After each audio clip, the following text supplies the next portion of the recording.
तो चलिए हम लोग आपको ऊतक चैप्टर पढ़ाते हैं आज, ठीक। तो सबसे पहले देखें ऊतक का डेफिनेशन क्या है टिश्यू का।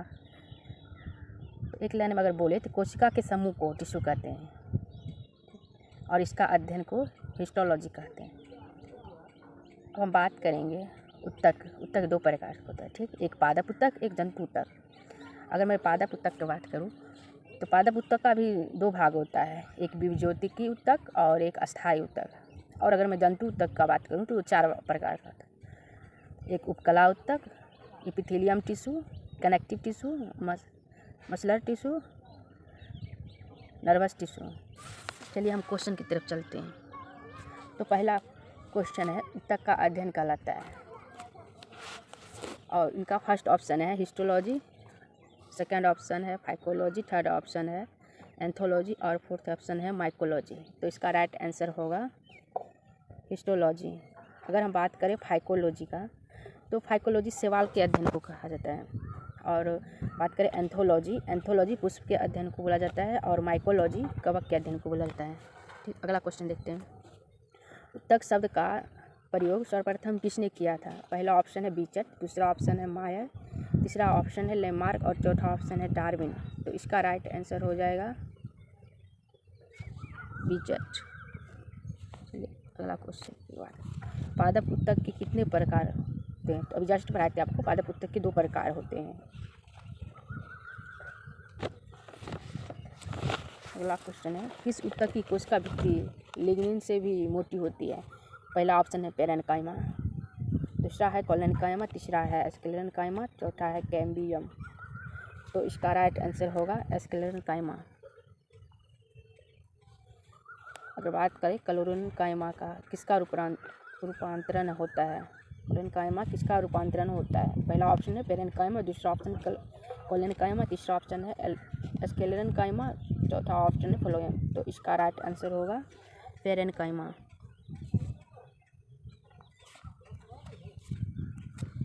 पौधे का लचीलापन कौन सा ऊतक देता है।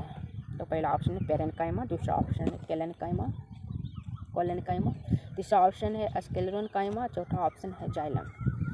तो इसका सही आंसर हो जाएगा कोलेनकाइमा। अगर बात करें मृत कोशिका वाला ऊतक होता है, पहला ऑप्शन है पेरेन्काइमा, दूसरा ऑप्शन है कोलेनकाइमा, तीसरा ऑप्शन है स्क्लेरेन्काइमा, चौथा ऑप्शन है फ्लोएम पेरेन्काइमा। इसका राइट आंसर होगा स्क्लेरेन्काइमा। अगला क्वेश्चन की ओर, भोजन संग्रह का मुख्य कार्य किसका है। पहला है पेरेन्काइमा, दूसरा है कोलेनकाइमा, तीसरा है स्क्लेरेन्काइमा, चौथा है एपिडर्मिस। तो इसका राइट आंसर होगा पेरेन्काइमा। अगला क्वेश्चन देखते हैं, जल का संवहन कौन करता है।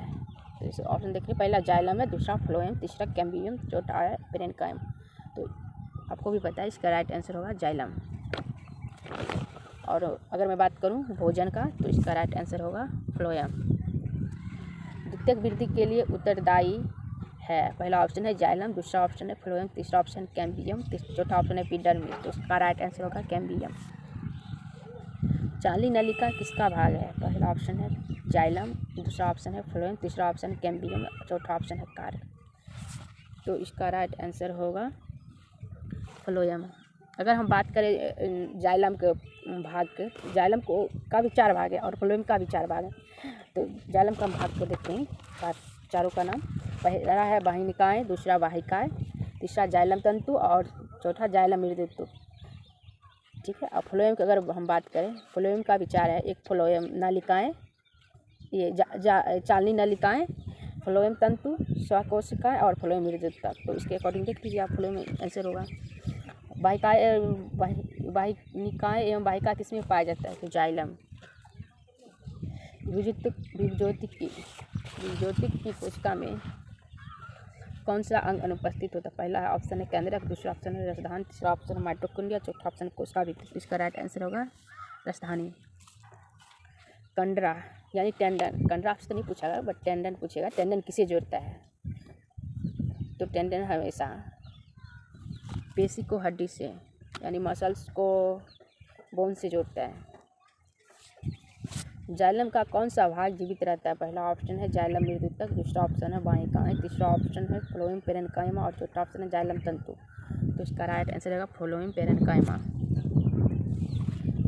लिगामेंट किससे जोड़ता है? पहला ऑप्शन है हड्डी से हड्डी, दूसरा ऑप्शन पेशी से हड्डी, चौथा ऑप्शन है पेशी से पेशी, चौथा ऑप्शन उपस्थिति से पेशी। अगर मतलब इस तरह से क्वेश्चन रहे तो लिगामेंट लिंक हम किससे स्थापित करना चाहते हैं, जो मेरे लेवल का हो, ठीक।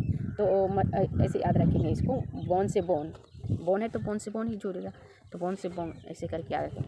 उसके बाद इनमें से कौन सा जाइलम का भाग नहीं है? तो जाइलम का भाग आपको बताए थे ना, वाहिकाएँ और वाहिनिकाएँ, जाइलम मृदुतक और जाइलम तंतु, ठीक। तो इसका राइट आंसर होगा सहकाय, सकोशिकाएँ जो नहीं है। रुधिर किस प्रकार की संयोजी ऊतक है? पहला उपकला है, दूसरा पेशी, तीसरा तंत्रिका, चौथा ऑप्शन तरल संयोजी ऊतक। इसका राइट आंसर होगा तरल संयोजी ऊतक। बात करें उपास्थि किससे ढकी होती है? पेरिओस्टियम, दूसरा ऑप्शन है पेरिकॉन्ड्रियम, तीसरा ऑप्शन है एंडोस्टियम, चौथा ऑप्शन एपिडर्मिस। इसका राइट आंसर होगा पेरिकॉन्ड्रियम। एडिपोज ऊतक कहाँ पाया जाता है? पहला ऑप्शन है हड्डी, दूसरा ऑप्शन है मुंडी, तीसरा ऑप्शन है त्वचा और मांसपेशियों के लिए, चौथा ऑप्शन है मस्तिष्क। इसका राइट आंसर होगा मास्ट कोशिका द्वारा स्रावित होने वाला कौन सा रसायन एलर्जी और सूजन के लिए जिम्मेदार होता है? पहला ऑप्शन हिस्टामाइन, दूसरा ऑप्शन इंसुलिन, तीसरा ऑप्शन है पैक्सिन, चौथा ऑप्शन है ट्रिप्सिन। इसका राइट आंसर होगा हिस्टामिन। मास्ट कोशिका में उपस्थित हेपेरिन का मुख्य कार्य क्या है? तो आपको ये पता है हेपेरिन का मुख्य कार्य है रक्त को थक्का होने से बचाना, ठीक। तो पहला ऑप्शन है रक्त का थक्का जमाना, ये तो नहीं होगा। दूसरा ऑप्शन है रक्त को पतला करना, तीसरा ऑप्शन ऑक्सीजन का परिवहन, और चौथा ऑप्शन है जीवाणु को नष्ट करना। तो इसका राइट आंसर होगा रक्त को पतला करना। निम्नलिखित में से कौन सी एंटीबॉडी मास्ट कोशिकाओं से जुड़कर एलर्जी की प्रतिक्रिया को ट्रिगर करती है? तो पहला ऑप्शन है IgA, दूसरा ऑप्शन है IgG, तीसरा ऑप्शन है IgE, चौथा ऑप्शन है IgM। अगर हम बात करें IgA तो ये मनुष्य के दूध, आंसू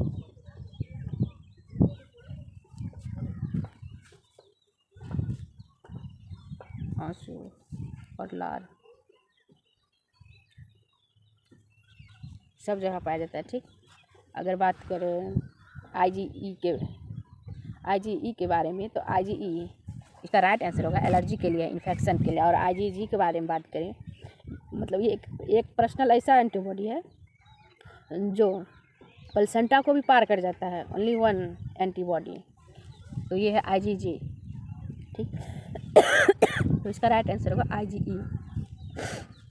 रुधिर वाहिनियों को सिकुड़ने के लिए कौन सा प्रोटीन जिम्मेदार है? पहला ऑप्शन है हेपेरिन, दूसरा ऑप्शन है हिस्टामिन, तीसरा ऑप्शन है सीरोटोनिन, चौथा ऑप्शन थ्रोम्बिन। तो ये क्वेश्चन आपके लिए हम छोड़ दें, ठीक। कमेंट सेक्शन में ज़रूर इन क्वेश्चन का जवाब दें। Thank you so much.